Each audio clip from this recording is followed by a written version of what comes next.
তাজমহলের আসল সত্য। আগ্রার আকাশে তখন ভোরের আলো। সাদা মার্বেলের তাজমহল সূর্যের আলোয় ঝলমল করছে। মানুষের মুখে মুখে একটি ভয়ঙ্কর গল্প।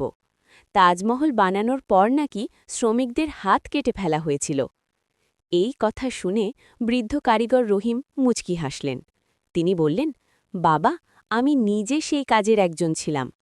তিনি জানালেন, হাজারো শ্রমিক দিনের পর দিন পরিশ্রম করেছেন, পাথর কেটেছেন, নকশা এঁকেছেন, মার্বেলের স্বপ্ন গড়েছেন।